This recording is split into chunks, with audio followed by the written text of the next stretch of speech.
إبليس ما خير ما كشقيها ولي خير ما كشقي ما يعني ولي وحار حنا ما تمشقين لكن لسه حاولك كملها يوجد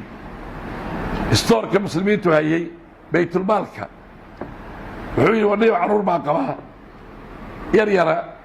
oo dhibaataysan raashinka meesha ku xaraysan waxa si waraca ka basiir haye waxaan aniga amaan ugu yahay ka idhaafay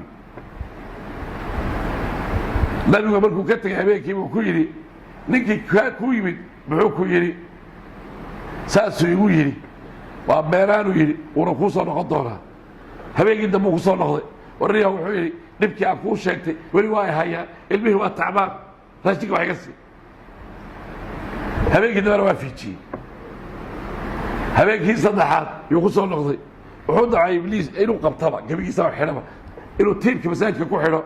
oo subaxdii isagoo xidhan loo yimaado wuxuu yidhi maanta ma baxsanaysa waad igu soo noqnoqotay waan iska kaarre ehbiyey waad iga hadhi weyday markuu arkay sheekada inay halowday yuu dhegeyso shay khayraa kuu sheegi oo adiga ku anfici habeenkii markaad seexo rabto eed sariirta gasho ama furaash ku seexo ama sariir ku seexo ama deri ku seexee markaad seexo rabto aayatul kursiga la yidhaaho aayaddii buu akhriyay